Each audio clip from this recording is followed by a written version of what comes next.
Hello, everybody. It's Larry the GM. Got a quick video for you. Going to be putting this in an article on the site. I'm going to put the link on the article on the site. Encourage people to come over to the YouTube side to watch the video. What we're going to do today is we're going to talk about, because there was a lot of controversy in the bottom of the eighth when Joe Espada pinch hit Jose Abreu or Jon Singleton he pinch hit John he pinch hit for Jon Singleton with Jose Abreu. And guys, I was watching it live. I I tweeted that as the bat was happening that I was a bold and it was a right move for Joe Espada to do. Now, it didn't work, but it's baseball and you do the right things enough of the time, they things worked out, and it ended up working because the next guy came up and Yainer Diaz, and he hit a home run, right? But that that move told me something, and we'll probably get into that in the weeks ahead. But it's interesting because there's a level of confidence in the Astros that they think there's something there with Jose Abreu. Now, we can agree or disagree with that. That's somewhat irrelevant to me in the discussion. And so I hope you guys understand that. All right, now I've done. That's not what I want. All right, we'll leave it that way. Okay, guys. So let's go through what happened in the seventh and eighth. Because I go back to the seventh because the last batter in the seventh inning was Jordan Alvarez, and St. Louis Cardinals brought in Jojo Romero, who is their setup man and strong lefty reliever.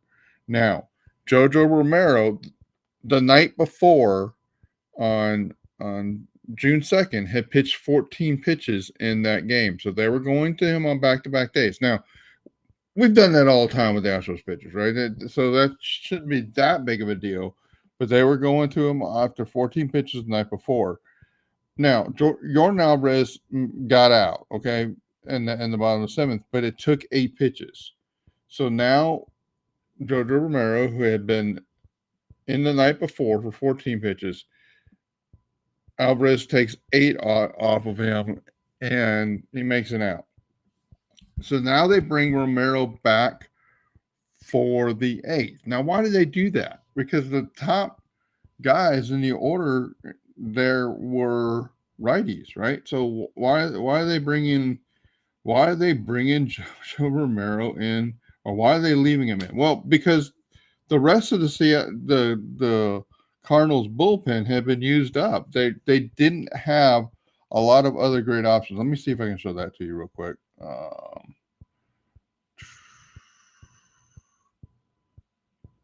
That's the batters. There's the pitchers.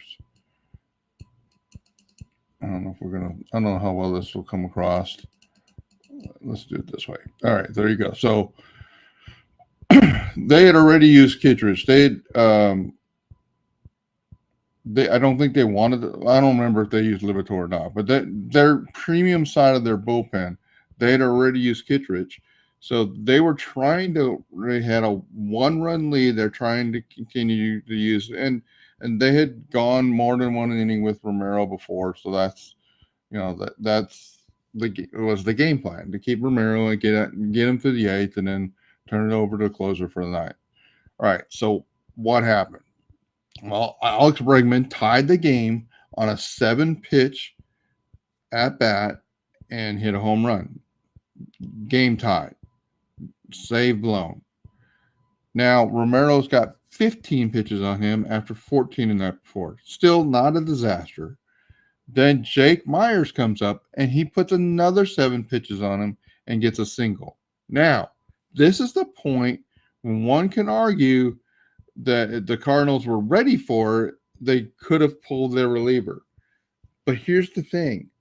Notice who's coming up in the batting order. They have Jon Singleton 2 batters away. I'm sure the Cardinals were thinking, let's keep Romero into the game.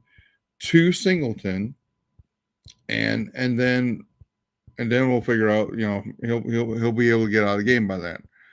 So the next guy now the game is tied.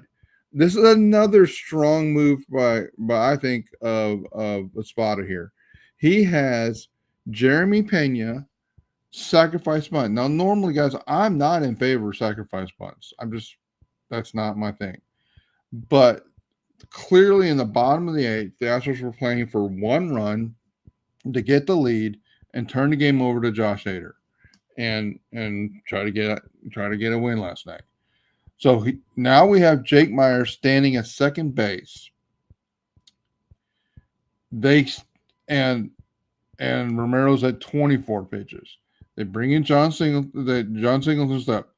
Then Espada calls for Jose Abreu. Now, guys, here's the situation. Johnson and this is a typical moneymaker table over here on the right.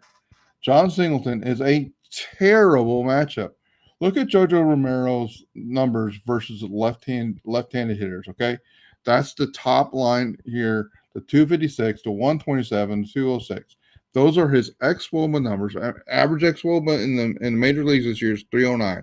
His average xWOBAs versus lefties are all in the bright red, excellent performance level. This is why he's still in the game, even after giving up the home run, giving up a single, and not looking all that great at that point. His projected xWOBA versus a left-handed hitter is 206. That is phenomenal. So they're counting on the Astros bringing in Jon Singleton, and Espada switches the scent. Now, Jon Singleton, based on who he is. Now, notice all the breaking pitches that Romero throws. And 46% breaking pitches, a 127 xWOBA. Singleton not that strong against breaking pitches.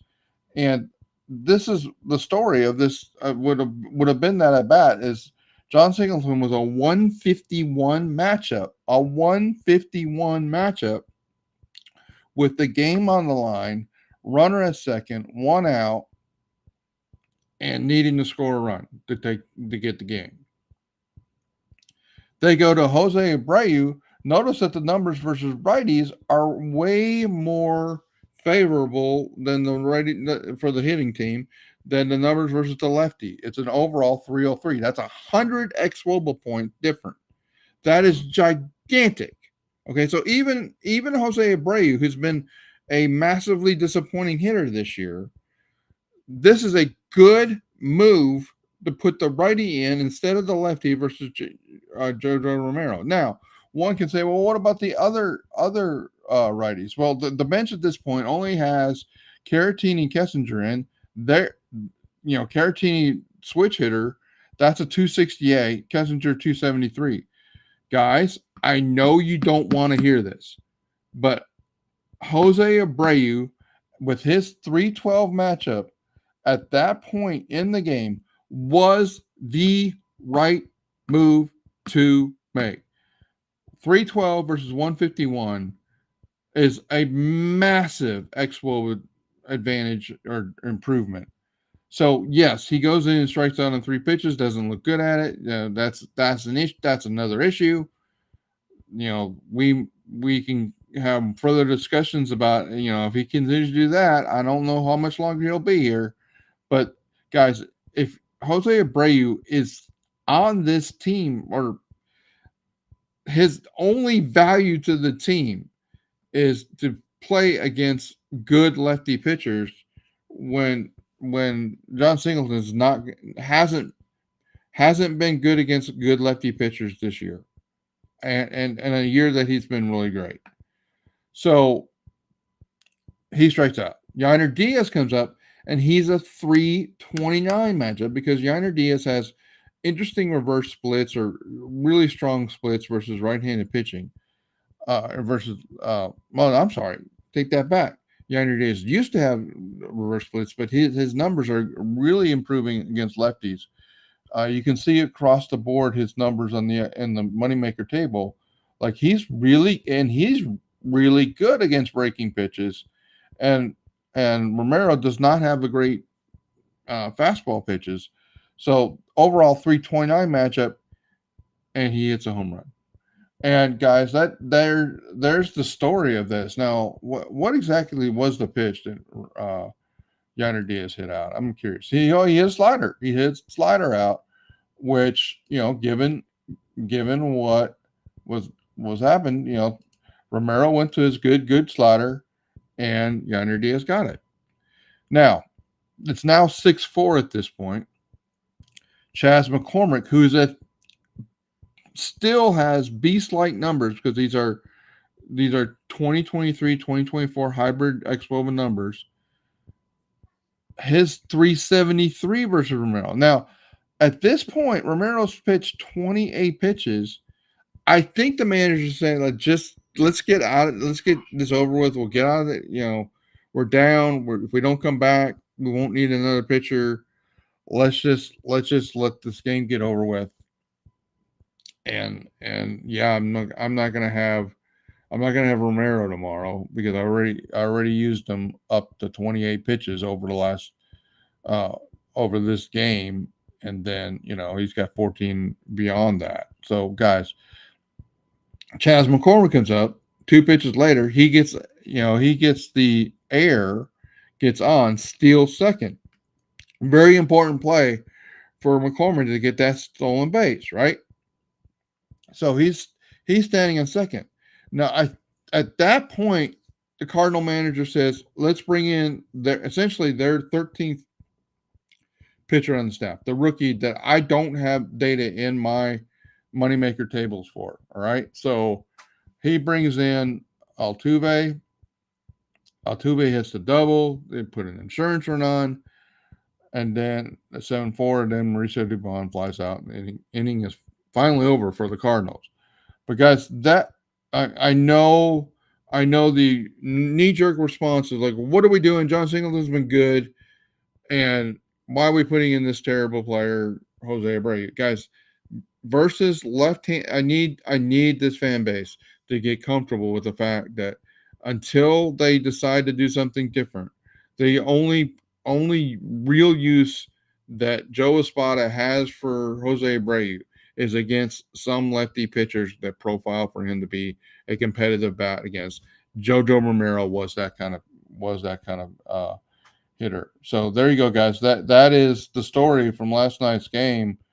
And what do I mean by pitchers that Jose Abreu we could against? Well, he's really strong against the fastball. That's that 358.